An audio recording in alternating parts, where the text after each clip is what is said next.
ਵਾਹਿਗੁਰੂ ਜੀ ਕੀ ਫਤਿਹ। ਸਤਨਾਮ ਸ੍ਰੀ ਵਾਹਿਗੁਰੂ ਸਾਹਿਬ JIO. ਇੱਕ ਓੰਕਾਰ ਸਤਨਾਮ ਕਰਤਾ ਪੁਰਖ ਨਿਰਭਉ ਨਿਰਵੈਰ ਅਕਾਲ ਮੂਰਤ ਅਜੂਨੀ ਸੈਭੰ ਗੁਰ ਪ੍ਰਸਾਦ। कोट पराध हमारे खंडो अनक विधि समझाओ। हम अज्ञान अल्प मत थोड़ी तुम आपन बिरद रखाओ। तुमरी शरण तुम्हारी आसा तुम ही सजन सुहेले। राखो राखण हार दयाला नानक करके गोले। जी राखो राखण हार दयाला ਨਾਨਕ ਕਰਕੇ ਗੋਲੇ। ਵਾਹਿਗੁਰੂ ਜੀ ਕਾ ਖਾਲਸਾ ਵਾਹਿਗੁਰੂ ਜੀ ਕੀ ਫਤਿਹ। ਗੁਰੂ ਪਿਆਰੀ ਗੁਰੂ ਰੂਪ ਸਾਧ ਸੰਗਤ ਜੀਓ, ਆਪ ਸਾਰੇ ਵੱਡੇ ਭਾਗਾਂ ਵਾਲੇ ਹੋ ਜੋ ਅੰਮ੍ਰਿਤ ਵੇਲੇ ਜਾਗ ਕੇ ਕਰ ਇਸ਼ਨਾਨ ਸਿਮਰ ਪ੍ਰਭ ਆਪਣਾ ਮਨ ਤਨ ਭਏ ਅਰੋਗਾ। ਆਪ ਸਤਿਗੁਰਾਂ ਦੀ ਬਾਣੀ ਦਾ ਪਹਿਰਾ ਦੇ ਰਹੇ ਹੋ, ਜੋ ਅੰਮ੍ਰਿਤ ਵੇਲੇ ਜਾਗ ਕੇ ਇਸ਼ਨਾਨ ਕਰਕੇ ਗੁਰੂ ਦੇ ਚਰਨਾਂ ਵਿੱਚ ਸਤ ਸੰਗਤ ਦੇ ਰੂਪ ਵਿੱਚ ਬੈਠ ਕੇ ਰੋਜ਼ਾਨਾ ਹੀ ਲਾਹ ਖੱਟਦੇ ਹੋ। ਪ੍ਰਾਣੀ ਤੂੰ ਆਇਆ ਲਾਹਾ ਲਾਇਣ, ਲੱਗਾ ਕਿਤ ਕੁਫਕੜੇ ਸਭ ਮੁਕਦੀ ਚੱਲੀ ਰਹਿਣ। ਤੇਰੀ ਰਹਿਣ ਦਿਨ ਰਾਤ ਰੂਪੀ ਜ਼ਿੰਦਗੀ ਤੇਰੀ ਬੀਤਦੀ ਜਾ ਰਹੀ ਹੈ। ਪ੍ਰਾਣੀ ਤੂੰ ਲਾਹ ਲੈ ਲੈ, ਫਿਰ ਇਹ ਸਮਾਂ ਹੱਥ ਨਹੀਂ ਆਉਣਾ। ਜੋ ਸਮਾਂ ਇਹ ਹੁਣ ਨਿਕਲ ਗਿਆ ਹੈ, ਜੋ ਸਵਾਸ ਨਿਕਲ ਗਏ ਹਨ, ਉਹ ਮੁੜ ਕੇ ਵਾਪਸ ਨਹੀਂ ਆਉਣੇ। ਤੋ ਆਪ ਸਵਾਸਾਂ ਦੀ ਪੂੰਜੀ ਨੂੰ ਸਫਲਾ ਕਰ ਰਹੇ ਹੋ, ਗੁਰੂ ਦੀ ਬਖਸ਼ਿਸ਼ ਦੇ ਪਾਤਰ ਬਣੇ ਹੋ। ਆਓ ਕੁਝ ਸਮਾਂ ਚੱਲ ਰਹੀ ਲੜੀਵਾਰ ਧੰਨ ਧੰਨ ਸਾਹਿਬ ਸ੍ਰੀ ਗੁਰੂ ਨਾਨਕ ਪਾਤਸ਼ਾਹ ਜੀ ਵੱਲੋਂ ਬਖਸ਼ੀ ਹੋਈ ਬਾਣੀ ਸ੍ਰੀ ਜਪਜੀ ਸਾਹਿਬ ਜੀ ਦੀ 25 ਪੌੜੀਆਂ ਅਸੀਂ ਮਿਲ ਬੈਠ ਕੇ ਸਾਂਝ ਕੀਤੀਆਂ ਹਨ। ਗੁਰੂ ਸਾਹਿਬ ਅੱਜ ਵੀ ਮਿਹਰ ਭਰਿਆ ਹੱਥ ਰੱਖਣ। ਅੱਜ 26ਵੀਂ ਪੌੜੀ ਦੀ ਵਿਚਾਰ ਅਸੀਂ ਸਾਂਝ ਕਰਨੀ ਹੈ। ਤੋ ਸਤਿਗੁਰੂ ਮਹਾਰਾਜ ਇਸ ਪੌੜੀ ਦੇ ਅੰਦਰ ਕੀ ਬਖਸ਼ਿਸ਼ ਕਰਦੇ ਨੇ, ਇੱਕ ਵਾਰੀ ਮਨ ਬਿਰਤੀ ਇਕਾਗਰ ਕਰੋ, ਪਿਆਰ ਨਾਲ ਆਖੋ ਸਤਨਾਮ ਸ੍ਰੀ ਵਾਹਿਗੁਰੂ। ਸਤਿਗੁਰੂ ਮਹਾਰਾਜ ਇਸ ਪੌੜੀ ਦੇ ਅੰਦਰ ਉਸ ਪਰਮਾਤਮਾ ਦੀਆਂ ਬੇਅੰਤ ਵਡਿਆਈਆਂ ਦਾ ਜ਼ਿਕਰ ਕਰ ਰਹੇ ਹਨ, ਔਰ ਸਾਨੂੰ ਵੀ ਇੱਕ ਸੁੰਦਰ ਰੂਪ ਦੇਣਾ ਚਾਹੁੰਦੇ ਨੇ ਕਿ ਅਸੀਂ ਵੀ ਕਿਸੇ ਤਰੀਕੇ ਬਾਣੀ ਪੜ੍ਹ ਕੇ ਜਿੱਥੇ ਅਸੀਂ ਸਰੀਰ ਨੂੰ ਸੋਹਣਾ ਸੁੰਦਰ ਸਵੱਛ ਬਣਾਉਂਦੇ ਹਾਂ, ਅਸੀਂ ਮਨ ਨੂੰ ਵੀ ਸੁੰਦਰ ਬਣਾਈਏ। ਤਾਂ ਗੁਰੂ ਸਾਹਿਬ ਅੱਜ ਕੀ ਬਖਸ਼ਿਸ਼ ਕਰ ਰਹੇ ਹਨ। ਅਮੁੱਲ ਗੁਣ ਅਮੁੱਲ ਵਾਪਾਰ। ਹਾਂਜੀ ਵੀਰ ਜੀ,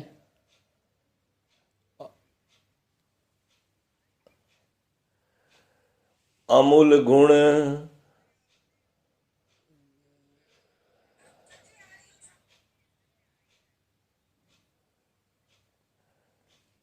ਵਾਹਿਗੁਰੂ। ਅਮੁੱਲ ਗੁਣ ਅਮੁੱਲ ਵਾਪਾਰ। ਵਾਪਾਰ ਕਹਿਣਾ, ਵਪਾਰ ਨਹੀਂ ਕਹਿਣਾ। ਵੱਵੇ ਨੂੰ ਕੰਨਾ ਲੱਗਿਆ ਹੈ। ਕਈ ਵਾਰੀ ਅਕਸਰ ਅਸੀਂ ਇੱਥੇ ਵੀ ਕੁਝ ਗਲਤੀ ਕਰ ਜਾਂਦੇ ਹਾਂ ਗੁਰਬਾਣੀ ਪੜ੍ਹਨ ਦੀ ਸ਼ੁੱਧਤਾ ਵਾਸਤੇ। ਅਮੁੱਲ ਗੁਣ ਅਮੁੱਲ ਵਾਪਾਰ। ਦੇਖੋ ਇਸ ਪੌੜੀ ਦੇ ਅੰਦਰ ਅਮੁੱਲ ਅੱਖਰ ਦੀ ਵਰਤੋਂ ਬਹੁਤ ਹੋਈ ਹੈ। ਔਰ ਇਹ ਸਾਰਾ ਪਰਮਾਤਮਾ ਵਾਸਤੇ ਆਇਆ ਹੈ।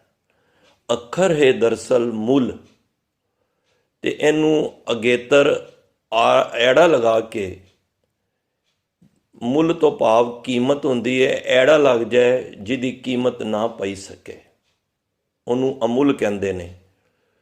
ਔਰ ਇਹਦੇ ਵਿੱਚ ਧਿਆਨ ਰੱਖਣ ਵਾਲੀ ਗੱਲ ਹੈ, ਇਹਦਾ ਜਿਹੜਾ ਲੱਲਾ ਹੈ ਉਹ ਮੁਕਤਾ ਹੈ ਅਮੁੱਲ ਦਾ, ਔਰ ਕਈ ਜਗ੍ਹਾ ਔਂਕੜ ਵੀ ਆਏਗੀ ਇੱਕ ਜਗ੍ਹਾ ਤੇ ਅੱਗੇ। ਇਹਦਾ ਭਾਵ ਹੈ ਇਹ ਬਹੁਵਚਨ ਦੀ ਗੱਲ ਹੋ ਰਹੀ ਹੈ, ਸਿੰਗੂਲਰ। ਤਾਂ ਗੁਰੂ ਮਹਾਰਾਜ ਕਹਿ ਰਹੇ ਨੇ ਅਮੁੱਲ ਗੁਣ, ਉਹ ਪਰਮਾਤਮਾ ਦੇ ਗੁਣ ਅਮੁੱਲ ਨੇ, ਜਿਹਦੀ ਕੋਈ ਕੀਮਤ ਨਹੀਂ ਹੈ। ਦੇਖੋ ਸਾਡੀ ਸਾਰਿਆਂ ਦੀ ਕੀਮਤ ਹੈ। ਕੋਈ ਜਿਤਨਾ ਮਰਜ਼ੀ ਅਮੀਰ ਹੋਵੇ ਸੰਸਾਰ ਦੇ ਵਿੱਚ, ਉਹਨੂੰ ਕਹੀਏ ਭਾਈ ਤੂੰ ਕਿਤਨਾ ਕੁ ਅਮੀਰ ਹੈ, ਤੋ ਸਾਰਾ ਲੇਖਾ ਜੋਗਾ ਕੱਢ ਕੇ ਆਪਣੀ ਫਿਗਰ ਦੱਸ ਦੇਗਾ ਵੀ ਮੈਂ ਇੰਨਾ ਅਮੀਰ ਹਾਂ। ਪਰ ਉਹਦੀ ਇੱਕ ਕੀਮਤ ਪੈ ਗਈ, ਜਦੋਂ ਕੀਮਤ ਪੈ ਗਈ ਉਹਦਾ ਮੁੱਲ ਪੈ ਗਿਆ। ਪਰਮਾਤਮਾ ਅਮੁੱਲ ਹੈ, ਜਿਹਦੀ ਕੋਈ ਕੀਮਤ ਨਹੀਂ ਹੈ। ਦੇਖੋ ਸੰਸਾਰ ਵਿੱਚ ਕਿਸੇ ਨੂੰ ਉਹਦਾ ਮੁੱਲ ਪਾਉਣਾ ਹੋਵੇ ਨਾ, ਦਾਸ ਨੇ ਪਹਿਲਾਂ ਵੀ ਜ਼ਿਕਰ ਕੀਤਾ ਸੀ, ਉਹ 3 ਰਸਤੇ ਹੁੰਦੇ ਨੇ। ਕੋਈ ਵੀ ਚੀਜ਼ ਅਸੀਂ ਖਰੀਦਨੇ ਹਾਂ, ਇੱਕ ਹੁੰਦਾ ਨਾਪ ਕੇ ਜਾਂ ਗਿਣ ਕੇ ਜਾਂ ਤੋਲ ਕੇ। ਇਹ 3 ਚੀਜ਼ਾਂ ਦਾ ਇੱਕ ਪੈਮਾਨਾ ਹੈ ਜਿਹਨੂੰ ਅਸੀਂ ਸੰਸਾਰ ਦੀ ਹਰ ਵਸਤੂ ਨੂੰ ਅਸੀਂ ਗਿਣ ਮਾਪ ਕੇ ਜਾਂ ਤੋਲ ਕੇ ਉਸ ਵਸਤੂ ਨੂੰ ਖਰੀਦ ਸਕਨੇ ਹਾਂ। ਪਰ ਹੁਣੇ ਅਸੀਂ ਆਨੰਦ ਸਾਹਿਬ ਵਿੱਚ ਪੜ੍ਹਿਆ, ਹਰ ਆਪ ਅਮੁੱਲਕ ਹੈ, ਮੁੱਲ ਨਾ ਪਾਇਆ ਜਾਏ। ਰਹਿਰਾਜ ਸਾਹਿਬ ਵੀ ਰੋਜ਼ ਗੁਰੂ ਪਾਤਸ਼ਾਹ ਕਹਿੰਦੇ ਨੇ, ਸਭ ਸੁਰਤੀ ਮਿਲ ਸੁਰਤ ਕਮਾਈ, ਸਭ ਕੀਮਤ ਮਿਲ ਕੀਮਤ ਪਾਈ, ਗਿਆਨੀ ਧਿਆਨੀ ਗੁਰ ਗੁਰਾਹੀ। ਮਾਰੇ ਕਹਿੰਦੇ ਨੇ ਕਹਿਣ ਨਾ ਜਾਈ ਤੇਰੀ ਤਿਲ ਵਡਿਆਈ। ਕਿਉਂਕਿ ਉਸ ਪਰਮਾਤਮਾ ਦੇ ਗੁਣ ਹੀ ਇਤਨੇ ਨੇ ਕਿ ਅਸੀਂ ਗੁਣਾਂ ਨੂੰ ਦੱਸ ਹੀ ਨਹੀਂ ਸਕਦੇ। ਉਹਨੂੰ ਇਹੀ ਕਹਿਣਾ ਚੰਗਾ ਬਣਦਾ ਹੈ ਕਿ ਅਮੁੱਲ ਹੈ। ਦੇਖੋ ਜਿਸ ਦਿਨ ਇਸ ਗੱਲ ਦੀ, ਮੈਂ ਇਸ ਅੱਖਰ ਤੋਂ ਥੋੜਾ ਜਿਹਾ ਵਿਚਾਰ ਕਰਕੇ ਫਿਰ ਅੱਗੇ ਨਿਕਲਾਂਗੇ। ਅਗਰ ਜਿਸ ਦਿਨ ਬੰਦੇ ਨੂੰ ਇਸ ਅਮੁੱਲ ਅੱਖਰ ਦੀ ਸਮਝ ਆ ਗਈ ਨਾ, ਉਹ ਫਿਰ ਕਿਸੇ ਇੱਧਰ ਉੱਧਰ ਨਹੀਂ ਭੱਜੇਗਾ। ਅੱਜ ਬਹੁਤ ਲੋਕ ਜ਼ਿਆਦਾਤਰ ਮੈਂ ਕਹਿ ਰਿਹਾ, ਜਿਹੜੇ ਮਾਇਆਧਾਰੀ ਨੇ, ਉਹ ਮਾਨਸਿਕ ਤੌਰ ਤੇ ਬਿਮਾਰ ਨੇ। ਮੈਨੂੰ ਖਿਮਾ ਕਰ ਦੇਣਾ। ਕਿਉਂ ਬਿਮਾਰ ਨੇ? ਕਿਉਂਕਿ ਇਹ ਅਮੁੱਲ ਅੱਖਰ ਦੀ ਪੜ੍ਹਾਈ ਨਹੀਂ ਕਰ ਪਾਏ। ਜਿਸ ਦਿਨ ਸਿੱਖਾ ਤੈਨੂੰ ਇਸ ਗੱਲ ਦੀ ਸਮਝ ਆ ਗਈ ਕਿ ਪਰਮਾਤਮਾ ਅਮੁੱਲ ਹੈ, ਉਸ ਵੇਲੇ ਫਿਰ ਕੋਈ ਵੀ ਬੰਦਾ, ਮੈਂ ਮਾਨਸਿਕ ਤੌਰ ਤੇ ਤਾਂ ਬਿਮਾਰ ਕਿਹਾ ਕਿ ਘਰ ਬੱਚੇ ਦੀ ਸ਼ਾਦੀ ਹੈ ਤੇ ਅਸੀਂ ਉਸ ਦੀ ਡੇਟ ਕਢਵਾਉਂਦੇ ਹਾਂ ਬਈ ਕਦੋਂ ਦਿਨ ਸ਼ੁਭ ਹੈ। ਇਹਨੂੰ ਕਹਿੰਦੇ ਨੇ ਮਾਨਸਿਕ ਤੌਰ ਤੇ ਬਿਮਾਰ ਹੋਣਾ। ਜੇ ਪਤਾ ਹੋਵੇ ਪਰਮਾਤਮਾ ਅਮੁੱਲ ਹੈ, ਕਿਸੇ ਦੇ ਹੱਥ ਕੁਛ ਨਹੀਂ ਹੈ, ਤੇ ਫਿਰ ਕਿਸੇ ਵੱਲ ਜਾਣ ਦੀ ਲੋੜ ਹੀ ਨਹੀਂ। ਗੁਰੂ ਸਾਹਿਬ ਨੇ ਏਕਾ ਲਗਾ ਕੇ ਇਹ ਗੱਲ ਸਮਝਾਈ ਹੈ। ਜਿਸ ਦਿਨ ਸਾਨੂੰ ਇਹ ਪਤਾ ਲੱਗ ਗਈ, ਉਸ ਦਿਨ ਕਦੀ ਦੁੱਖ ਆਏਗਾ ਕਿਸੇ ਬਾਬੇ ਦੇ, ਕਿਸੇ ਹੋਰ ਡੇਰੇਦਾਰਾਂ ਦੇ ਪਿੱਛੇ ਨਹੀਂ ਭੱਜੇਗਾ। ਉਹਨੂੰ ਪਤਾ ਹੈ ਕਿ ਮੈਂ ਪੜ੍ਹਾਈ ਅਮੁੱਲ ਦੀ ਪੜ੍ਹ ਲਈ ਹੈ, ਕਿ ਉਸ ਕੋਲੋਂ ਪਤਾ ਕਰੀਏ ਨਾ ਜਾ ਕੇ ਜਿਹੜਾ ਅਮੁੱਲ ਹੈ। ਤੇ ਅੱਜ ਸਾਡੀ ਮਾਨਸਿਕ ਦਸ਼ਾ ਬਹੁਤਿਆਂ ਦੀ ਖਰਾਬ ਹੋ ਚੁੱਕੀ ਹੈ। ਜਿਤਨੀ ਮਰਜ਼ੀ ਮਾਇਆ ਹੈ, ਪਰ ਕਿਥੇ ਨਾ ਕਿਥੇ ਅਸੀਂ ਕਿਸੇ ਨਾ ਕਿਸੇ ਬੰਦੇ ਨਾਲ ਜੁੜੇ ਹੋਏ ਹਾਂ। ਮੈਨੂੰ ਖਿਮਾ ਕਰ ਦੇਣਾ। ਜਿਸ ਦਿਨ ਤੈਨੂੰ ਇਸ ਗੱਲ ਦੀ ਪੜ੍ਹਾਈ ਦੀ ਸਮਝ ਆ ਗਈ ਕਿ ਪਰਮਾਤਮਾ ਤੋਂ ਵੱਡਾ ਕੋਈ ਵੀ ਨਹੀਂ ਹੈ, ਏਵੜ ਉੱਚਾ ਹੋਵੇ ਕੋਏ ਤਿਸ ਉੱਚੇ ਕੋ ਜਾਣੇ ਸੋਏ, ਫਿਰ ਉਹ ਦਰ ਦਰ ਦੀਆਂ ਠੋਕਰਾਂ ਨਹੀਂ ਖਾਏਗਾ। ਫਿਰ ਉਹ ਇੱਕ ਦਾ ਪਤਾ ਲੱਗ ਜਾਏਗਾ ਕਿ ਮੈਂ ਤਾਣ ਦੀਵਾਨ, ਤੂੰ ਹੈ ਮੇਰੇ ਸੁਆਮੀ, ਮੈਂ ਤੁਧ ਆਗੇ ਅਰਦਾਸ, ਮੈਂ ਹੋਰ ਥਾਉ ਨਾਹੀਂ, ਜਿਸ ਪੈ ਕਰੋ ਬੇਨੰਤੀ, ਮੇਰਾ ਦੁੱਖ ਸੁਖ ਤੁਝ ਹੀ ਪਾਸ। देखो गुरबाणी जिस दिन असी किसे अपने चंगे काम वास्ते कोई मकान का मुहूर्त ही करता, इनोग्रेशन करता, वो भी डेट कढवांदा पिया, ਇਹਦਾ मतलब है उसने अमुल की पढ़ाई नहीं पढ़ी। जिहड़ी परमात्मा ने जिन्नी दात दिती है तू उस कोलों ते पुछिया ही नहीं। तो गुरु महाराज इत्थे कह रहे ने ਉਹਦੇ ਜਿਹੜੇ गुण ने ना परमात्मा दे वो अमुल ने। अमुल व्यापार, ਉਹਦਾ ਵਪਾਰ, ਇਹ ਸਾਰਾ ਵਪਾਰ ਹੀ ਉਹਦਾ। जो सृष्टि साज के उन्हें व्यापारी तो कर रहे, कितना अमूल्य है, ਉਹਦੀ कीमत नहीं है। अमुल व्यापारी है। ਜਿਹੜਾ ਇਸ ਦਾ ਵਪਾਰ ਕਰਨ ਵਾਲੇ ਕੌਣ ਹੁੰਦੇ ਨੇ? ਵਪਾਰੀ। ਤੁਸੀਂ ਇਸ ਵੇਲੇ ਕੀ ਕਰ ਰਹੇ ਹੋ? ਤੁਸੀਂ ਨਾਮ ਦਾ ਵਪਾਰ ਕਰ ਰਹੇ ਹੋ। ਇਹ ਸੱਚ ਜਾਣੋ, ਤੁਸੀਂ ਇਸ ਟਾਈਮ ਵਪਾਰ ਕਰ ਰਹੇ ਹੋ। और कोई तुहाडे कोल पूछे इस व्यापार का मुल की है, मैं समझना कोई नहीं दस सकता। महाराज अगे चल के कहेंगे अमुलो अमुल आख्या ना जाए। हाँ, दुनिया दे हुण तुसी उठ के कार विहार करोगे, ਉਹਦਾ मुल है। तुसी कहोगे कि मैं दिहाड़ी च मैनूं 1000 बच्चे है, लख बच्चे है, जो भी अपनी किरत करता है, ਉਹਦੀ कीमत पै जाती है।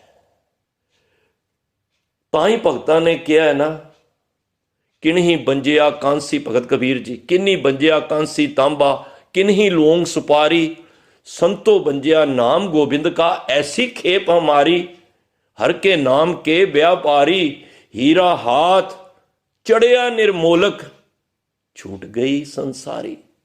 मेरे हाथ विच जदों ये नाम रूपी हीरा आया है, लोग कोई तांबे का व्यापार करते हैं, कोई हीरे का करता है, कोई चांदी का करता है। भगत कबीर जी कहते हैं मैं व्यापार कर रहा वहां उस नाम का, हर के नाम के व्यापारी। असी दुनिया के व्यापारी तो बने हैं ना, कदी सिखा तू नाम का व्यापार कर, ओ व्यापार कर, उस विच रास लिया हरी, हर रास मेरी मन वणजारा। वणजारा मन नूं व्यापारी बना लै, वणजारा बना लै। रास मेरी मन वणजारा, सतगुर ते रास जानी। ते करना की? हर हर नित जपियो जी हो, लाहा खट्टियो दिहाड़ी। फिर दिन रात इसकी खट्टी कर, इसकी कमाई कर, तो फिर की होएगा? तू की बन जाएगा? अमुल व्यापारी है। तेरा व्यापारी भी तू केड़ा हो जाएगा दुनिया के अंदर? अमुल हो जाएगा। भावें वड्डे वड्डे व्यापारी है ने ना, उन्हां दा एक सीमा है, एक व्यापार उन्हां दा ऐसा है कि वो एक रकम दे विच आ जांदे ने। पर सिखा जिहड़े नाम दे व्यापार करते हैं ना, वो फिर इस दायरे तो उत्ते उठ जाते हैं, उसका नाम पै जाता है अमुल। जिहड़ा इसका व्यापार करते हैं अमुल भंडार। देखो हुण एक गल याद आ गई, इतिहास चो ही है।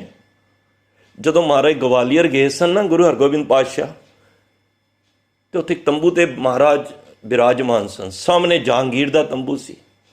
एक घाईया ही आया सी ना, जिहड़ा व्यापार करता सी घाह दा, ते उन्हें गलती नाल सच्चे पातशाह के दर्शन करन आया, उन्हें देखा तो महाराज नूं नहीं सी। महिमा सुनी सी उस वेले, कोई ज़्यादा मीडिया नहीं हुंदा सी, ते महाराज दे उन्हें दर्शन नहीं कीते। ते किसी ने कहा सच्चे पातशाह, उन्हें समझा बादशाह की गल कर, उन्हें जहांगीर के खेमे च भेज दिता। जद गल की उन्हें जिहड़ी पंड सी घाह दी अगे रखी, ते टका सी मंसूरी वो मारे वो बादशाह के अगे रखिया। तो उन्हें क्या मंग लै, की मंगना है? उन्हें क्या मेरा जन्म मरण का गेड़ कट दे।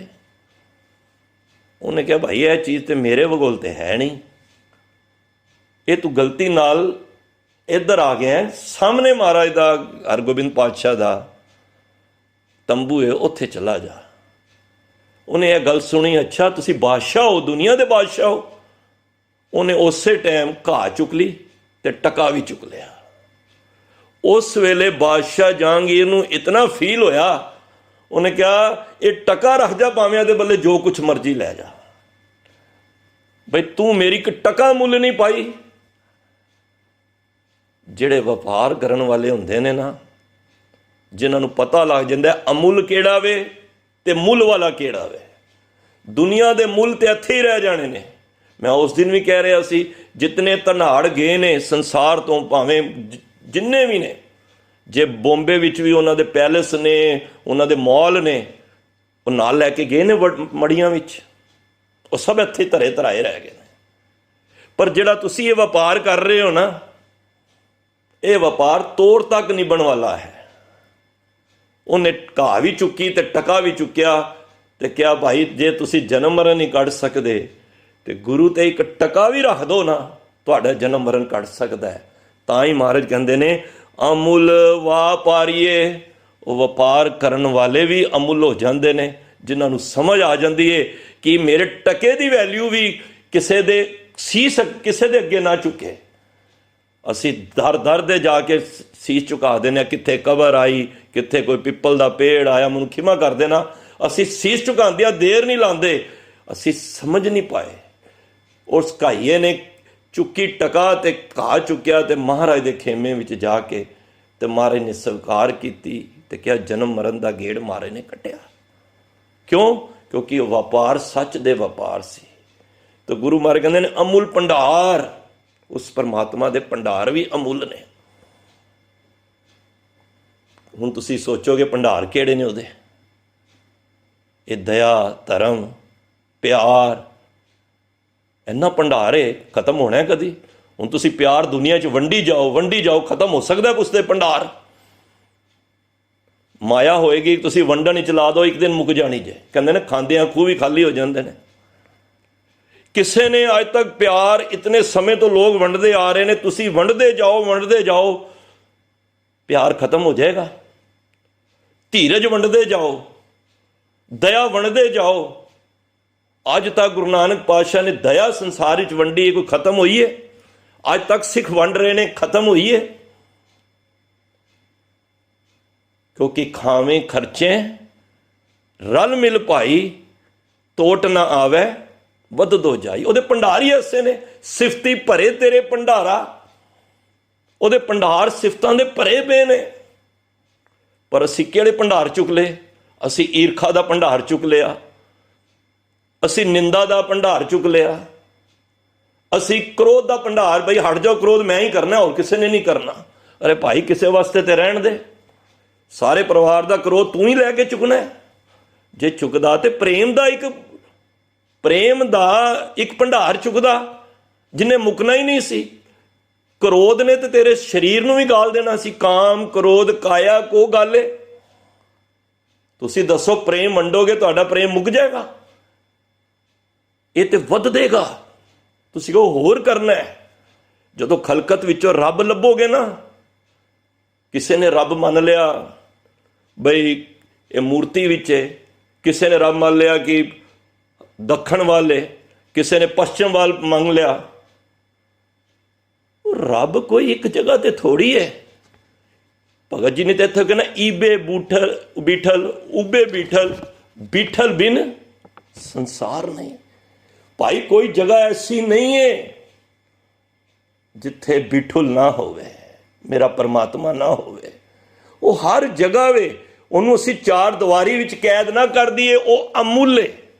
ਮੈਂ ਤਾਂ ਜ਼ੋਰ ਦੇ ਰਿਹਾ, ਤਵੱਜੋ ਦੇ ਰਿਹਾ, ਜਿਸ ਦਿਨ ਅਮੁੱਲ ਦੀ ਡੈਫੀਨੇਸ਼ਨ ਸਾਨੂੰ ਪਤਾ ਲੱਗ ਗਈ ਨਾ, ਤੇ ਉਸ ਦਿਨ ਉਹਦੇ ਭੰਡਾਰਿਆਂ ਦਾ ਤੁਸੀਂ ਆਨੰਦ ਮਾਣੋਗੇ। ਹੁਣ ਦੱਸੋ, ਕੋਈ ਪ੍ਰੇਮ ਖੋ ਸਕਦਾ ਕਿਸੇ ਦਾ? ਕਿਸੇ ਦੇ ਅੰਦਰ ਦਇਆ ਹੈ, ਉਹਦੀ ਇਹ ਗੁਣ ਕੋਈ ਖੋ ਸਕਦਾ ਹੈ? ਹੁਣ ਭਾਰਤ ਪਾਕਿਸਤਾਨ ਬਣਿਆ, ਜਿਨ੍ਹਾਂ ਦੇ ਅੰਦਰ ਇਹ ਚੀਜ਼ਾਂ ਸੀ, ਕਿਸੇ ਕੋਲ ਡਾਕਟਰੀ ਸੀ ਅੰਦਰ, ਕਿਸੇ ਕੋਲ ਕੋਈ ਟੀਚਰ ਸੀ, ਕੋਈ ਇੰਜੀਨੀਅਰ ਸੀ। ਪਾਰਟੀਸ਼ਨ ਹੋਇਆ, ਇੰਡੀਆ ਦੇ ਇੱਧਰ ਆ ਗਏ, ਉਹਦੇ ਉੱਧਰ ਚਲੇ ਗਏ। ਜਿਨ੍ਹਾਂ ਦੇ ਅੰਦਰ ਗੁਣ ਸੀ, ਖੋਏ ਗਏ ਉਹਨਾਂ ਦੇ। ਉਹ ਗੁਣ ਨਾਲ ਲੈ ਕੇ ਆਏ ਨਾ। ਤੇ ਜੇ ਅੰਦਰ ਸਾਡੇ ਪਿਆਰ ਹੈ, ਅੰਦਰ ਇਸ ਤਰ੍ਹਾਂ ਦਾ ਭੰਡਾਰ, ਦਇਆ ਦਾ, ਧੀਰਜ ਦਾ, ਸੰਤੋਖ ਹੈ ਮੇਰੇ ਅੰਦਰ, ਤੁਸੀਂ ਸੰਤੋਖ ਵੰਡਦਿਆਂ ਖਤਮ ਹੋ ਸਕਦਾ ਹੈ? ਕਦੀ ਨਹੀਂ ਖਤਮ ਹੋਏਗਾ। ਤਾਂ ਗੁਰੂ ਸਾਹਿਬ ਕਹਿ ਰਹੇ ਨੇ, ਅਮੁੱਲ ਵਾਪਾਰੀਏ, ਅਮੁੱਲ ਭੰਡਾਰ।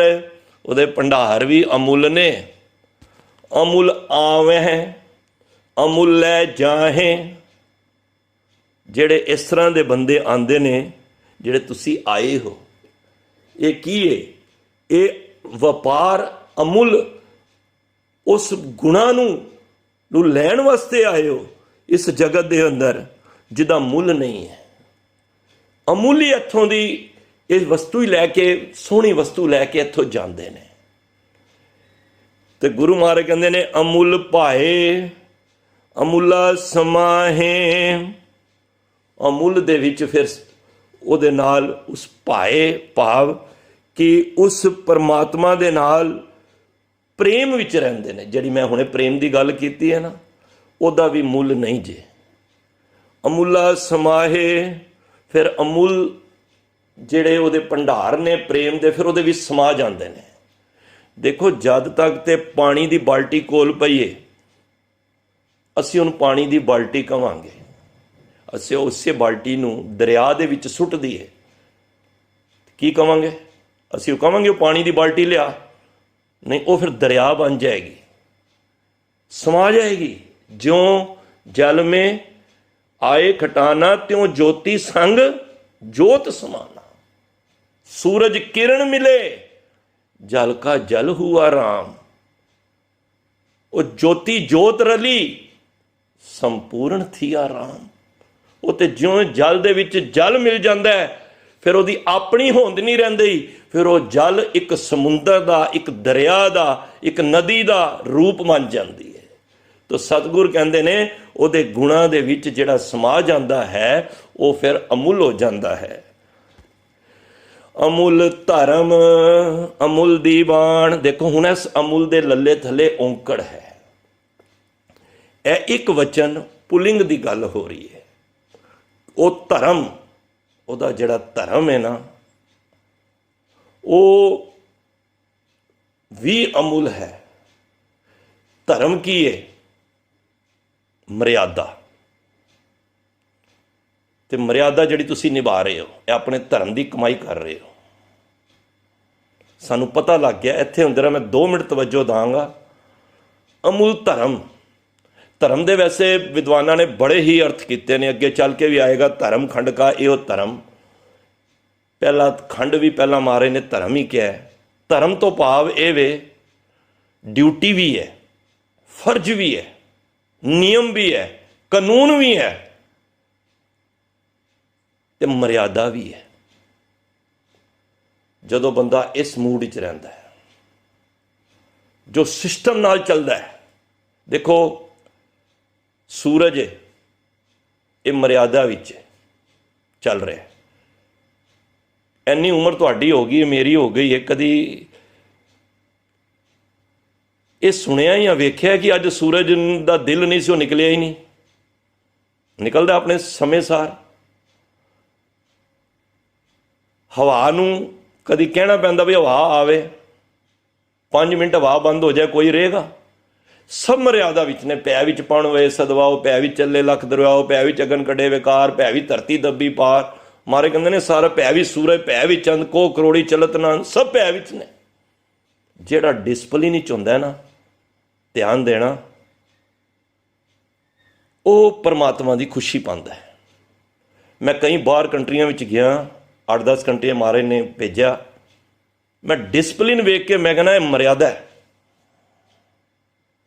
ਖਾਲੀ ਮੈਂ ਵਿਚਾਰ ਕਰਕੇ ਅੱਗੇ ਨਹੀਂ ਨਿਕਲਣਾ ਚਾਹੁੰਦਾ, ਮੈਂ ਕਹਿੰਦਾ ਇਹਨੂੰ ਸਮਝ ਜਾਈਏ। ਅਸੀਂ ਬਾਹਰ ਦੀ ਕੰਟਰੀ ਜਿਹੜੇ ਜਾਂਦੇ ਨੇ, ਕਿੰਨਾ ਡਿਸਪਲਿਨ ਹੈ, ਤੁਸੀਂ ਵੇਖਦੇ ਹੋ ਕਿੰਨੀ ਸਫਾਈ ਹੈ, ਮਨ ਖੁਸ਼ ਹੁੰਦਾ ਹੈ ਨਾ। ਅਸੀਂ ਇੱਕ ਜਗ੍ਹਾ 'ਤੇ ਮੈਕਡੋਨਲਡ ਦੇ ਪਰਿਵਾਰ ਸੀ ਤੇ ਨਾਲ ਜਿਸ ਫੈਮਿਲੀ ਦੇ ਘਰ ਗਏ ਤੇ ਉਹ ਵੀ ਨਾਲ ਸਨ। ਤੇ ਉੱਥੇ ਅਸੀਂ ਸੌਫਟੀ ਲਈ, ਉਹਨਾਂ ਨੇ ਸੌਫਟੀ ਲਈ ਸਾਰੇ ਪਰਿਵਾਰ ਨੂੰ, ਸਾਨੂੰ ਹੀ ਦਿੱਤੀ, ਦੋਨਾਂ ਜੀਆਂ ਨੂੰ, ਆਪ ਵੀ ਚਾਰਾਂ ਨੇ ਲਈ। ਤੇ ਉਹ ਵੀਰ ਜੀ ਕਹਿੰਦੇ ਨੇ ਅਸੀਂ ਬਾਹਰ, ਸਾਡੀ ਗੱਡੀ ਦੂਰ ਹੈ ਤੇ ਪੈਦਲ ਹੀ ਚੱਲ ਕੇ ਖਾਂਦੇ ਜਾਂ ਨਹੀਂ ਚੱਲਦੇ ਗਏ। ਰੋਡ 'ਤੇ ਅਸੀਂ ਉਹ ਖਾਂਦੇ ਗਏ ਤੇ ਜਿਹੜੀ ਸੌਫਟੀ ਸੀ ਨਾ, ਉਹਦੇ ਨੀਚੇ ਨਾ ਇੱਕ ਰੈਪ ਹੋਇਆ ਪਿਆ ਸੀ, ਕਾਗਜ਼ ਸੀ ਭਾਰਾ ਮੋਟਾ ਜਿਹਾ। ਜਦੋਂ ਖਾ ਲਈ ਤੇ ਉਹ ਹੱਥ 'ਚ ਬਚ ਗਿਆ। ਤੇ ਸਾਡੀ ਇੰਡੀਆ ਦੇ ਵਿੱਚ ਕੀ ਹਾਲਤ ਹੈ? ਅਸੀਂ ਪੁਆ ਕੇ ਮਾਰਨੇ ਆ ਨਾ ਰੋਡ 'ਤੇ। ਮੈਨੂੰ ਉਸ ਵੀਰ ਜੀ ਨੇ ਹੱਥ ਫੜ ਲਿਆ, ਕਹਿੰਦਾ ਵੀਰ ਜੀ ਇਹ ਜਿਹੜਾ ਹੁਣ ਇਹ ਰੈਪ ਹੈ ਨਾ, ਹੱਥ 'ਚ ਮਰੋੜ ਕੇ ਹੱਥ 'ਚ ਫੜ ਲੈਣਾ। ਮੈਂ ਕਿਹਾ ਕਿਉਂ? ਕਹਿੰਦਾ ਦੇਖੋ ਉਹਦੇ ਅੱਗੇ ਫੈਮਿਲੀ ਜਾ ਰਹੀ ਸੀ, ਆਸਟ੍ਰੇਲੀਅਨ ਫੈਮਿਲੀ ਸੀ ਕੋਈ, ਉਹ ਵੀ ਖਾ ਰਹੇ ਸੀ ਕੁਦਰਤੀ। ਕਹਿੰਦਾ ਵੀਰ ਜੀ ਚੁੱਪ ਹੋ ਕੇ ਦੇਖਣਾ ਤੁਸੀਂ, ਅਸੀਂ ਪਿੱਛੇ ਸਾਂ। ਮੈਂ ਸਿਸਟਮ ਦੀ ਗੱਲ ਕਰ ਰਿਹਾ, ਡਿਸਪਲਿਨ ਦੀ। ਉਹਨਾਂ ਨੇ ਸੌਫਟੀ ਖਾਧੀ, ਜਦੋਂ ਹੱਥ ਵਿੱਚ ਰੈਪ ਆਇਆ ਸਾਰੀ ਫੈਮਿਲੀ ਨੇ ਹੱਥ 'ਚ ਫੜ ਲਿਆ। ਅੱਧਾ ਕਿਲੋਮੀਟਰ ਉਹ ਚੱਲਦੇ ਰਹੇ, ਅਸੀਂ ਵੀ ਪਿੱਛੇ ਚੱਲਦੇ ਰਹੇ। ਜਿੱਥੇ ਡਸਟਬਿਨ ਆਇਆ ਉੱਥੇ ਉਹਨਾਂ ਨੇ ਸੁੱਟਿਆ। ਤੇ ਮੈਂ ਕਿਹਾ ਜੀ ਅਸੀਂ ਇੰਡੀਆ ਵਾਲੇ ਕੀ ਕਰਦੇ ਹਾਂ, ਚੁੱਕ ਕੇ ਰੋਡ ਤੇ ਜਾਂ ਇੱਥੇ ਉੱਤੇ ਸੁੱਟ ਦਿੰਦੇ ਹਾਂ। ਤੇ ਇਹੀ ਨਿਯਮ ਅਸੀਂ ਆਪਣੇ ਘਰ ਵਿੱਚ ਅਪਣਾਈਏ ਤੇ ਘਰ ਸਾਡਾ ਸੋਹਣਾ ਨਹੀਂ ਹੋ ਜਾਏਗਾ, ਇੱਕ ਧਰਮ ਮਰਿਆਦਾ ਵਿੱਚ ਨਹੀਂ ਆ ਜਾਏਗਾ। ਇਹੀ ਨਿਯਮ ਅਸੀਂ ਆਪਣੇ ਏਰੀਏ ਵਿੱਚ ਕਰ ਲਈਏ, ਘਰ ਸਹੀ ਨਹੀਂ ਹੋ ਜਾਏਗਾ। ਇਹੀ ਨਿਯਮ ਆਪਣੇ ਅਸੀਂ ਸਟੇਟ ਵਿੱਚ ਕਰ ਲਈਏ, ਇਹੀ ਨਿਯਮ ਅਸੀਂ ਅਗਰ ਆਪਣੀ ਕੰਟਰੀ 'ਚ ਕਰ ਲਈਏ, ਮੈਂ ਸੋਚਣਾ ਕਿ ਉਹ ਸਿਸਟਮ ਵਿੱਚ ਨਹੀਂ ਆ ਜਾਏਗਾ। ਕਿਉਂ ਬਾਹਰ ਦੇ ਦੇਸ਼ ਸੁੰਦਰ ਲੱਗਦੇ ਨੇ ਤੇ ਸਾਡਾ ਹਿੰਦੁਸਤਾਨ, ਇੰਡੀਆ, ਭਾਰਤ ਸਹੀ ਨਹੀਂ ਲੱਗ ਸਕਦਾ? ਕਿਉਂਕਿ ਅਸੀਂ ਮਰਿਆਦਾ ਵਿੱਚ ਨਹੀਂ ਹਾਂ। ਅਸੀਂ ਦੂਜੇ ਤੇ ਆਪੜ ਦਿੰਦੇ ਹਾਂ ਕਿ ਇਹ ਗੰਦ ਪਾ ਰਿਹਾ ਹੈ। ਭਾਈ ਜੇ ਤੂੰ ਪਹਿਲਾਂ ਆਪਣੇ ਘਰ ਤੋਂ ਮਰਿਆਦਾ ਲਿਆ, ਤੂੰ ਘਰ ਨੂੰ ਸ਼ੁੱਧ ਕਰ, ਆਪਣੇ ਘਰ ਨੂੰ ਸਾਫ਼ ਕਰ, ਤੇਰਾ ਘਰ ਸਾਫ਼ ਹੋਏਗਾ, ਤੇਰਾ ਏਰੀਆ ਸਾਫ਼ ਹੋਏਗਾ। ਜੇ ਸਭ ਕੁਝ ਆਪਣੀ ਡਿਊਟੀ, ਉਹਨਾਂ ਨੂੰ ਸਮਝਾਇਆ ਨਹੀਂ ਕਿਸੇ ਨੇ, ਪਰ ਉਹ ਇੱਕ ਦਾਇਰੇ ਵਿੱਚ ਨੇ, ਉਹ ਆਪਣੀ ਕੰਟਰੀ ਨਾਲ ਪਿਆਰ ਕਰਦੇ ਨੇ। ਉਹ ਕਹਿੰਦੇ ਜੇ ਸੁੱਟਾਂਗੇ ਸਾਡੀ ਕੰਟਰੀ ਗੰਦੀ ਹੋਏਗੀ। ਤੇ ਅਸੀਂ ਲੋਕਾਂ ਦਾ ਹੱਕ ਖਾਣ ਵਕਤ ਇਹ ਨਹੀਂ ਵੇਖਦੇ ਕਿ ਅਸੀਂ ਆਪਣੀ ਕੰਟਰੀ ਦੇ ਲੋਕਾਂ ਦੇ ਹੱਕ ਖਾ ਰਹੇ ਹਾਂ। ਅਸੀਂ ਦਵਾਈਆਂ ਡੁਪਲੀਕੇਟ ਬਣਾਉਂਦੇ ਹਾਂ, ਇਹ ਨਹੀਂ ਪਤਾ ਮੇਰੀ ਕੰਟਰੀ ਦਾ ਹੀ ਬੱਚਾ ਮਰੇਗਾ, ਕਿਉਂਕਿ ਅਸੀਂ ਡਿਸਪਲਿਨ ਵਿੱਚ ਨਹੀਂ ਹਾਂ। ਮੈਨੂੰ ਖਿਮਾ ਕਰ ਦੇਣਾ, ਮੇਰਾ ਕੋਈ ਵਿਸ਼ਾ ਨਹੀਂ ਹੈ, ਲੇਕਿਨ ਗੱਲ ਚੱਲ ਰਹੀ ਹੈ ਕਿ ਅਮੁੱਲ ਧਰਮ, ਉਹਦਾ ਧਰਮ ਅਮੁੱਲ ਹੈ। ਜੇ ਅਸੀਂ ਸਮਝ ਜਾਈਏ, ਜੇ ਉਹਦੀ ਮਰਿਆਦਾ ਨੂੰ ਸਾਰਾ ਸੰਸਾਰ ਅਪਣਾ ਰਿਹਾ ਹੈ, ਤੇ ਮਨਾ ਤੂੰ ਕਿਉਂ ਨਹੀਂ ਅਪਣਾ ਰਿਹਾ? ਤੂੰ ਦੂਜਿਆਂ ਨੂੰ ਵੇਖ ਰਿਹਾ ਉਹ ਗਲਤ ਹੈ ਤੇ ਤੂੰ ਵੀ ਗਲਤ ਕਰ ਰਿਹਾ, ਉਹਦੇ ਔਰ ਤੇਰੇ 'ਚ ਫਰਕ ਕੀ ਹੈ? ਤੇ ਉਹਦਾ ਜਿਹੜਾ ਧਰਮ ਹੈ, ਧਰਮ ਦੇ ਵੀ ਮੰਮੇ ਦੇ ਔਂਕੜ ਹੈ, ਇਹ ਇੱਕ ਵਚਨ ਦੀ ਗੱਲ ਹੈ, ਉਹਦੀ ਮਰਿਆਦਾ ਇੱਕ ਹੈ। ਹੁਣ ਇੱਥੋਂ ਵੀ ਹਿਸਾਬ ਲਾ ਲਓ, ਵਿਆਕਰਣ ਵਿੱਚ ਵੀ ਗੁਰੂ ਸਾਹਿਬ ਸਮਝਾ ਰਹੇ ਨੇ, ਅਰਥ ਇਹਦੇ ਵਿੱਚ ਵੀ ਸਮਝ ਆ ਰਹੇ ਨੇ ਕਿ ਪਰਮਾਤਮਾ ਦੀ ਮਰਿਆਦਾ 10-15 ਨਹੀਂ ਹੈ। ਸਾਡੇ ਘਰ ਦੇ 5 ਜੀ ਨੇ ਨਾ, 5 ਮਰਿਆਦਾ ਨੇ। ਇੱਕ ਦਾ ਮੂੰਹ ਈਸਟ ਵੱਲ, ਇੱਕ ਦਾ ਵੈਸਟ ਵੱਲ ਹੈ, ਸਭ ਦੇ ਘਰਾਂ ਵਿੱਚ ਹੈ, ਕਿਸੇ ਦੇ ਸੁਭਾਅ ਨਹੀਂ ਮਿਲਦੇ, ਪਰ ਪਰਮਾਤਮਾ ਦੀ ਮਰਿਆਦਾ ਇੱਕ ਹੈ।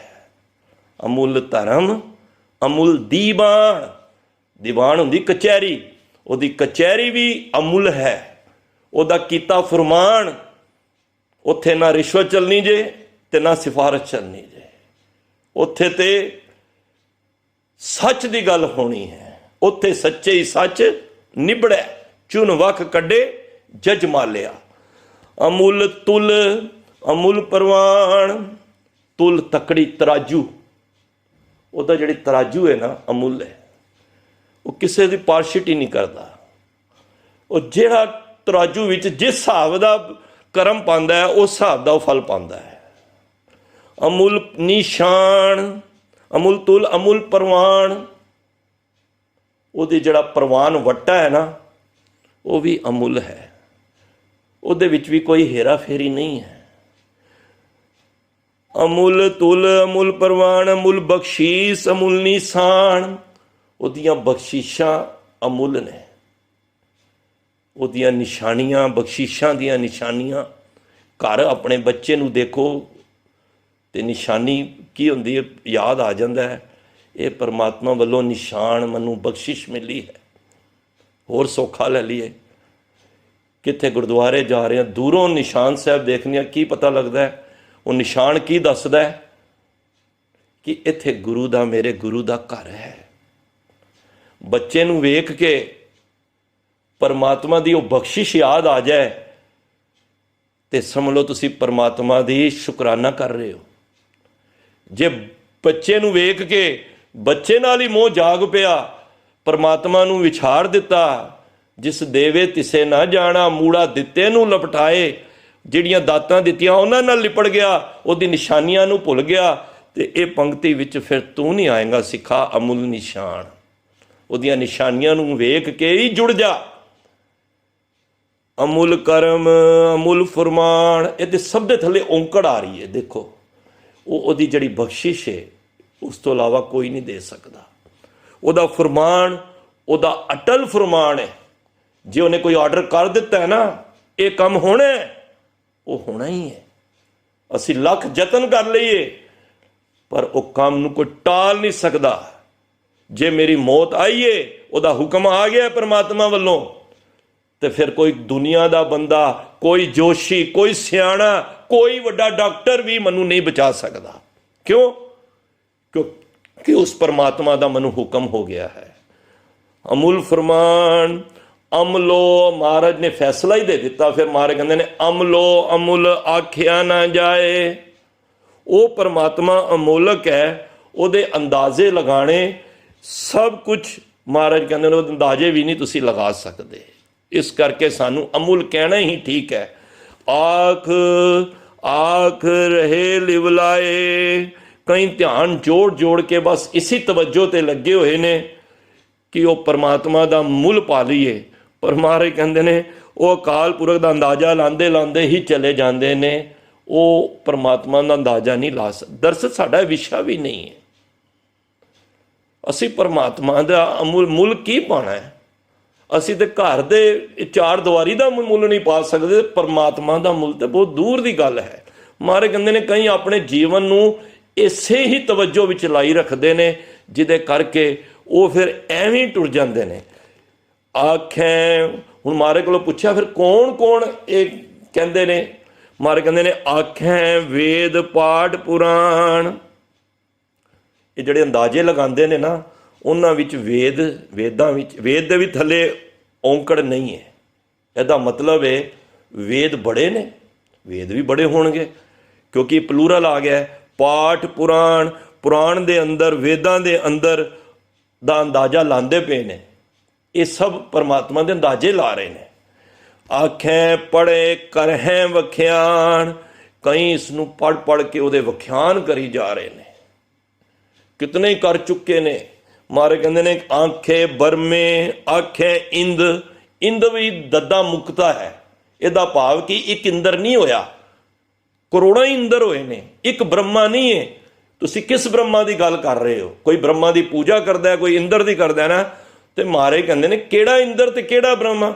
ਜਿੰਨੀਆਂ ਸ੍ਰਿਸ਼ਟੀਆਂ ਨੇ ਓਨੇ ਇੰਦਰ ਨੇ। ਕੋਟ ਇੰਦਰ ਉਪਿੰਦਰ ਬਣਾਏ, ਬ੍ਰਹਮਾ ਰੁਦਰ ਉਪਾਏ ਖਪਾਏ। ਹੁਣੇ ਚੁਪਾਈ ਤਾਂ ਪ੍ਰਸਾਦ ਚੁਪਾਈ ਚ ਪੜਿਆ। ਕਰੋੜਾਂ ਹੀ ਇੰਦਰ ਨੇ, ਕਰੋੜਾਂ ਹੀ। ਇਹ ਸਭ ਅੰਦਾਜ਼ੇ ਲਾ ਰਹੇ ਨੇ, ਉਹਦਾ ਵਿਖਿਆਨ ਕਰ ਰਹੇ ਨੇ। ਆਖੇ ਗੋਪੀ ਤੈ ਗੋਵਿੰਦ। ਕਿਤਨੇ ਹੀ ਗੋਪੀ ਆਖ ਰਹੇ ਨੇ ਗੋਵਿੰਦ ਕਾਨ। ਕਿਸ਼ਨ ਮਹਾਰਾਜ ਜੀ ਕਹਿ ਰਹੇ ਨੇ ਕਿਤਨੇ ਹੀ ਨੇ। ਆਖੇ ਈਸ਼ਰ, ਆਖੇ ਸਿੱਧ। ਈਸ਼ਰ ਸ਼ਿਵ ਜੀ ਵੀ ਅਕਾਲ ਪੁਰਖ ਦੀ ਵਡਿਆਈ ਬਾਰੇ ਆਖਦੇ ਪਏ ਨੇ। ਸਿੱਧ ਜਨ ਵੀ, ਜਦੋਂ ਗੁਰੂ ਨਾਨਕ ਪਾਤਸ਼ਾਹ ਸੁਮੇਰ ਪਰਬਤ ਤੇ ਗਏ, ਵੱਡੇ ਵੱਡੇ ਸਿੱਧਾਂ ਨੇ ਵੀ ਉਹ ਪਰਮਾਤਮਾ ਦੀਆਂ ਗੱਲਾਂ ਕਰ ਰਹੇ ਨੇ। ਉਹ ਵੀ ਆਖੇ ਕੇਤੇ ਕੀਤੇ ਬੁੱਧ। ਕਿੰਨੇ ਹੀ ਬੁੱਧੀ ਜੀਵ ਲੋਕ। ਇੱਥੇ ਕਈ ਵਿਦਵਾਨਾਂ ਨੇ ਮਹਾਤਮਾ ਬੁੱਧ ਵੀ ਕਿਹਾ ਤੇ ਬੁੱਧੀ ਜੀਵ ਵੀ ਕਿਹਾ। ਭਾਵ ਕਹਿਣ ਤੋਂ ਹੈ ਕਿ ਸਾਰੇ ਉਸ ਦੀ ਵਡਿਆਈ ਵਿੱਚ ਆਖ ਰਹੇ ਨੇ। ਆਖੇ ਦਾਨਵ, ਈਵਨ ਰਾਖਸ਼ਸ ਬਿਰਤੀ ਵਾਲੇ ਵੀ ਨੇ। ਦਾਨਵ ਤੋਂ ਭਾਵ ਜਿਹੜੇ ਰੱਬ ਨੂੰ ਨਹੀਂ ਮੰਨਦੇ, ਜਿਨ੍ਹਾਂ ਦੀ ਬਿਰਤੀ ਅੰਦਰ ਦਾਨਵ ਬਿਰਤੀ ਹੈ। ਆਖੇ ਦੇਵ, ਜਿਨ੍ਹਾਂ ਦੀ ਬਿਰਤੀ ਦੇਵ ਬਿਰਤੀ ਹੈ। ਕੋਈ ਦੇਵ ਇਹ ਨਹੀਂ ਕਿ ਉਹਦੇ ਮੁਕਟ ਲੱਗਿਆ ਹੋਏਗਾ ਜਾਂ ਕੋਈ ਦੇਵਤੇ ਦੀ ਗੱਲ ਆਏ, ਸਾਡੇ ਮਨ ਵਿੱਚ ਇਸ ਤਰ੍ਹਾਂ ਦਾ ਖਿਆਲ ਆ ਜਾਂਦਾ ਹੈ। ਉਹ ਦੇਵਤੇ ਦੀ ਗੱਲ ਹੁੰਦੀ ਹੈ ਨਾ, ਬਈ ਰਾਖਸ਼ਸ, ਅਸੀਂ ਸਮਝਦੇ ਉਹਦੇ ਵੱਡੇ ਵੱਡੇ ਦੰਦ ਹੋਣਗੇ। ਪਰ ਨਹੀਂ ਸਾਧ ਸੰਗਤ, ਸਾਡੇ ਵਰਗੇ ਸਰੀਰਾਂ ਵਿੱਚ ਰਹਿ ਕੇ ਭਾਵੇਂ ਬਾਹਰੋਂ ਦੰਦ ਨਹੀਂ ਹੈ, ਪਰ ਅੰਦਰੋਂ ਬੜੇ ਜ਼ਾਲਮ ਲੋਕ ਵੀ ਸੰਸਾਰ ਵਿੱਚ ਨੇ, ਜਿਹੜੇ ਬਿਨਾਂ ਦੰਦਾਂ ਤੋਂ ਹੀ ਖਾਈ ਜਾ ਰਹੇ ਨੇ ਸਾਰਿਆਂ ਨੂੰ। ਕਿੰਨਿਆਂ ਨੂੰ ਖਾ ਚੁੱਕੇ ਨੇ, ਜਿਨ੍ਹਾਂ ਦੀ ਬਿਰਤੀ ਦਾਨਵ ਵਰਗੀ ਹੈ। ਤੇ ਕਈ ਐਸੇ ਵੀ ਨੇ ਤੁਹਾਡੇ ਵਰਗੇ ਦੇਵਤੇ, ਕਹਿੰਦੇ ਨੇ ਨਾ ਯਾਰ ਬੰਦਾ ਵੇਖਿਆ ਉਹ ਦੇਵਤੇ ਵਰਗਾ ਹੈ। ਕਿਉਂ? ਕਿਉਂਕਿ ਉਹਦਾ ਜਿਹੜੀ ਬੁਲਾਰੀ ਹੈ, ਉਹਦੇ ਵਿੱਚ ਜਿਹੜੇ ਗੁਣ ਨੇ ਉਹ ਦੇਵਤੇ ਵਰਗੇ ਨੇ। ਤਾਂ ਮਹਾਰਾਜ ਕਹਿੰਦੇ ਨੇ ਉਹ ਵੀ ਲੋਕ ਉਹ ਪਰਮਾਤਮਾ ਦੀ ਉਸਤਤ ਵਡਿਆਈ ਵਿੱਚ ਕਹਿ ਰਹੇ ਨੇ। ਆਖੇ ਸੁਰ ਨਰ ਮੁਨ ਜਨ ਸੇਵ। ਸੁਰ, ਸੁਰਾਂ ਦੇ ਸੁਭਾਅ ਵਾਲੇ ਨਰ, ਮੁਨ ਮੁਨੀ ਜਨ, ਜਨ ਮੈਨੇ ਸੇਵਕ ਹੋ ਗਿਆ। ਭਾਵ ਕਿ ਇਹ ਸਾਰੇ ਲੋਕ, ਸਿੱਧ ਲੋਕ, ਮੁਨੀ ਜਨ ਲੋਕ, ਇਹ ਜਿਤਨੇ ਵੀ ਲੋਕ ਨੇ ਸਾਰੇ ਉਸ ਪਰਮਾਤਮਾ ਦੀਆਂ ਵਡਿਆਈਆਂ ਦੇ ਅੰਦਾਜ਼ੇ ਲਗਾ ਰਹੇ ਨੇ।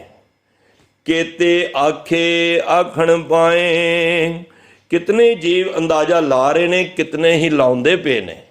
महाराज कहते ने केते कह कह उठ उठ जाहे, कि नहीं कह कह के उठ के चले भी गए संसार तो।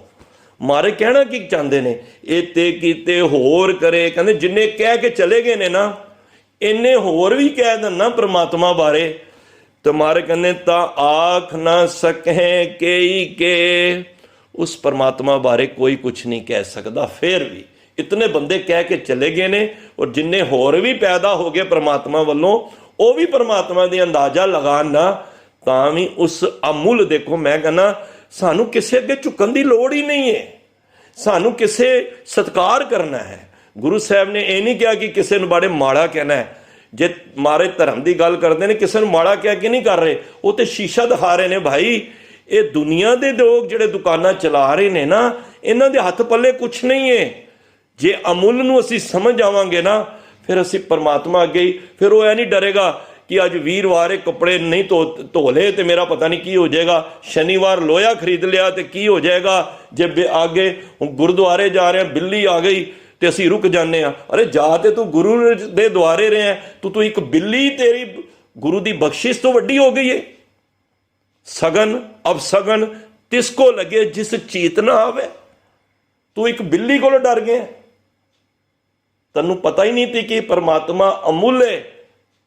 कोई खोता रिंग हिंग गया तू तां पिछे हट गया, भाई थोड़ी देर रुक जाओ। एक बार असीं जा रहे सां किथे ते रस्ते कोई बिल्ली क्रॉस कर गई, मन तो पता ही नहीं सी गड्डी, कहंदे वीर जी रुक जाओ। मैं की होया, कहंदे किसी होर नूं लंघ लैण दो। मैं कहा की होएगा, कहंदे वीर जी बिल्ली लंघी है।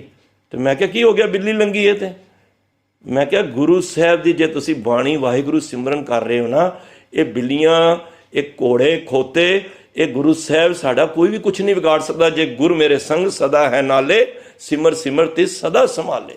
तो ये चीज़ां तो सिख नूं महाराज ने उस अमुल दे नाल जोड़िया है, उस एक दे नाल जोड़िया है। जिस दिन एक दे नाल जे हमारे कहते हैं लख बाएं क्या कीजे, जाम गुरु होए वल लख बाएं क्या कीजे। जे तेरे नवल गुरु है तो फिर दुनिया दियां ताकतां तेरा कुछ नहीं बिगाड़ सकदियां। ताक न सके केई के जेवड़ भावै तेवड़ होए। परमात्मा नूं जदों चंगा लगदा है ना उन्ना वड्डा हो जाता है, उहदी मोज है, उहदे हत्थ विच है, वो किसे को पुछदा नहीं है। मैं एक गल कह के ते समाप्ति करां, कुदरती सामने गल आई है। गुरु नानक पातशाह एक जगह ते एक जंगल दे विच जाके मरदाना और बाला नाल सन ते जा रहे सन। जांदे जांदे मरदाने नूं लगी भुख, महाराज बड़े तुसी ते समा कढ लैंदे हो पर मेरी ते भुख दे नाल जान निकल रही है। तो गुरु साहब ने कहा की कर, कहंदा जी मैनूं बड़ी भुख लगी है, मैनूं खाण वास्ते कुछ चाहिए।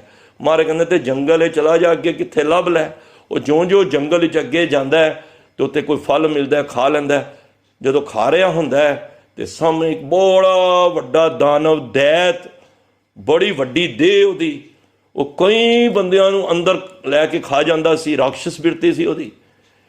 ते जद उन्हें मरदाने नूं वेख्या तो उन्हें कहा अज कोई शिकार आ गया।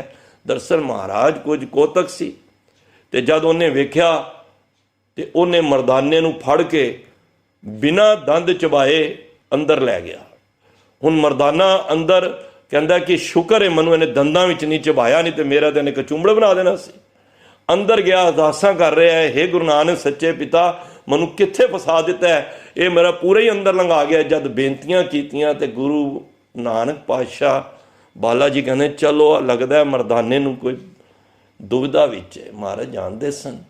जद सामने गए तो उस राक्षस ने की कीता, वेख्या कि गुरु नानक पातशाह ने, उन्हें वेख्या कोई शरीर है, उन्हें गुरु नानक पातशाह नूं भी अंदर दंदा राही अंदर ले लिया। हुण मरदाने ने कहा महाराज मैं तुहानूं कहा सी ना तुसीं मैनूं ना भेजो, इन्नी दूर तुसीं मैनूं भेज दिता है तो हुण किवें होएगा। तो महाराज ने उस वेले फिर कला वरताई, उस अपने शरीर नूं वड्डा कर दिता। ज्यों ज्यों वड्डा करे वो राक्षस भी शरीर वड्डा करी जाए। कहंदे ने इतिहासिस कि 9 जोजन मतलब भाव इतना उन्हें वड्डा कर लिता अपने आप शरीर नूं। महाराज ने अपने आप नूं वड्डा कर दिया, वो वड्डा करदा रहा। एक सीमा आई क्योंकि परमात्मा जिन्ना चाहे वड्डा हो सकता है। वो परमात्मा गुरु साहब इतने वड्डे हो गए कि उहदा शरीर ही फट गया, क्योंकि इस तो वड्डा हो नहीं सकिया, क्योंकि लिमिट है। तो उस वेले उस राक्षस का फिर महाराज ने उधार भी किया। ਸੋ ਪਰਮਾਤਮਾ ਦੇ ਹੱਥ ਸਭ ਕੁਝ ਹੈ, ਜਿੰਨਾ ਚਾਹੇ ਜਦੋਂ ਵੀ ਚਾਹੇ ਵੱਡਾ ਹੋ ਸਕਦਾ ਹੈ। ਤੇ ਇਸ ਕਰਕੇ ਮਹਾਰਾਜ ਕਹਿੰਦੇ ਜੇਵੜ ਭਾਵੈ ਤੇਵੜ ਹੋਏ, ਜਿੰਨਾ ਵੱਡਾ ਉਚਾਣਾ ਚਾਹੇ ਉਹਨਾਂ ਹੋ ਜਾਂਦਾ ਹੈ। ਨਾਨਕ ਜਾਣੇ ਸਾਚਾ ਸੋਏ, ਉਹ ਆਪ ਹੀ ਜਾਣਦਾ ਹੈ, ਹੋਰ ਕੋਈ ਨਹੀਂ ਜਾਣਦਾ। ਤੁਸੀਂ ਸੋਚੋ ਕਿ ਹੋਰ ਕੋਈ ਜਾਣਦਾ ਹੋਏਗਾ ਇਸ ਬਾਰੇ, ਉਹ ਸਿਰਫ ਪਰਮਾਤਮਾ ਹੀ ਜਾਣਦਾ ਹੈ। ਪਰ ਜੇ ਕੋਈ ਕਵੇ ਮੈਨੂੰ ਸਮਝ ਆ ਗਈ, ਮਹਾਰਾਜ ਕਹਿੰਦੇ ਜੇ ਕੋ ਆਖੈ ਬੋਲ ਵਿਗਾੜ, ਕਈ ਮੂੰਹ ਦੇ ਬੋਲ ਦੇ ਵਿਗਾੜ ਨਾਲ ਬੋਲ ਦਿੰਦੇ ਨਾ, ਜਿਸ ਤਰ੍ਹਾਂ ਮੂੰਹ ਫੱਟੇ ਹੁੰਦੇ ਨੇ ਜਿਨ੍ਹਾਂ ਦੇ, ਬਈ ਉਹ ਐਸੀ ਗੱਲ ਬੋਲ ਜਾਂਦੇ ਨੇ ਜਿਨ੍ਹਾਂ ਨੂੰ ਇਹ ਨਹੀਂ ਸਮਝ ਆਉਂਦਾ ਮੈਂ ਬੋਲਣਾ ਕੀ ਹੈ। ਕਿਉਂਕਿ ਧਾਰਮਿਕ ਦੁਨੀਆ ਵਿੱਚ ਕੀ ਹਰ ਕਿੱਥੇ ਅਸੀਂ ਬੋਲਣ ਵਕਤ ਧਿਆਨ ਰੱਖੀਏ। ਮਹਾਰਾਜ ਕਹਿੰਦੇ ਨੇ ਕਈ ਜਗ੍ਹਾ ਤੇ ਅਸੀਂ ਸਿਆਣਿਆਂ ਕੋਲੋਂ ਹੀ ਸੁਣ ਲਈਦਾ ਕਿ ਤੋਲ ਮੋਲ ਕੇ ਬੋਲ, ਜਿੱਥੇ ਬੋਲਣਾ ਤੋਲ ਮੋਲ ਕੇ ਬੋਲੋ, ਕਿਉਂਕਿ ਜਿਹੜਾ ਅੱਖਰ ਨਿਕਲ ਜਾਂਦਾ ਹੈ, ਜਿਸ ਤਰ੍ਹਾਂ ਤੀਰ ਕਮਾਨ ਤੋਂ ਨਿਕਲ ਗਿਆ ਫਿਰ ਵਾਪਸ ਨਹੀਂ ਆਉਂਦਾ।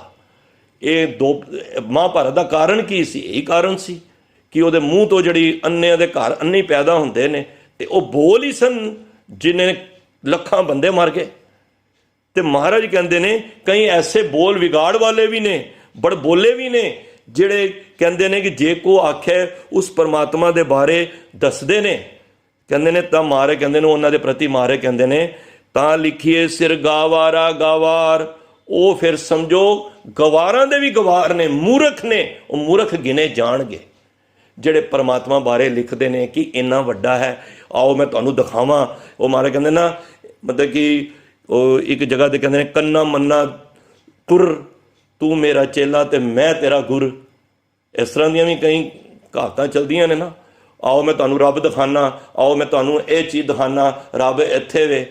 ਅਰੇ ਭਾਈ ਉਹ ਰੱਬ ਕੋਈ ਇੱਕ ਥਾਲੀ ਵਿੱਚ ਆ ਕੇ, ਕੋਈ ਪੂਜਾ ਦੀ ਥੋੜ੍ਹੀ ਥਾਲੀ ਜਿਹਦੇ ਵਿੱਚ ਆ ਕੇ ਤੁਸੀਂ ਮਹਾਰਾਜ ਜਿਹੜੇ ਜਗਨਨਾਥਪੁਰੀ ਉਹ ਪੂਜਾ ਦੀ ਥਾਲੀ ਨਾਲ ਹੀ ਤੇ ਉਹਦੀ ਆਰਤੀ ਕਰ ਰਹੇ ਸਨ। ਉਹ ਮਹਾਰਾਜ ਨੇ ਕਿਹਾ ਤੁਸੀਂ ਰੱਬ ਨੂੰ ਇੰਨਾ ਛੋਟਾ ਸਮਝ ਲਿਆ ਕਿ ਇੱਕ ਥਾਲੀ ਦੇ ਵਿੱਚ ਉਹਦੀ ਪੂਜਾ ਹੋ ਜਾਏਗੀ।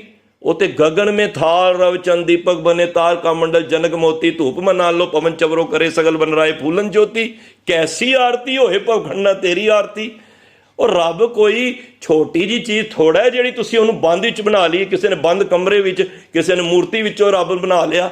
नहीं भाई, रब ने सारी सृष्टि नूं बनाया है, वो ते अमुल है। गुरु साहब कहंदे ने तां लिखिए सिर गावारा गावार, ਉਹ ਗਵਾਰਾਂ ਦਾ ਵੀ ਗਵਾਰ ਹੈ, ਮਤਲਬ ਕਿ ਮਹਾਮੂਰਖ ਹੈ ਜਿਹੜਾ ਕੋਈ ਪਰਮਾਤਮਾ ਨੂੰ ਕਿਸੇ ਰੂਪ ਵਿੱਚ ਛੋਟਾ ਦੱਸ ਕੇ ਉਸ ਨੂੰ ਐਵੇਂ ਜ਼ਾਹਿਰ ਕਰਦਾ ਹੈ।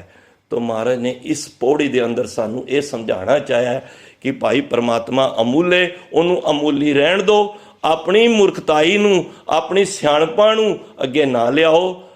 ਸਾਡਾ ਫਰਜ਼ ਬਣਦਾ ਹੈ ਉਸ ਨੂੰ ਨਮਸਕਾਰ ਕਰੀਏ, ਉਸ ਦੀ ਇਬਾਦਤ ਕਰੀਏ, ਉਹਦੇ ਰੋਜ਼ ਨਿਵੀਏ, ਤੇ ਤਾਂ ਕਿ ਸਾਨੂੰ ਵੀ ਖੈਰ ਪਵੇ। ਇਹ ਸਤਿਗੁਰੂ ਪਾਸੋਂ ਅਸੀਂ ਮੰਗੀਏ।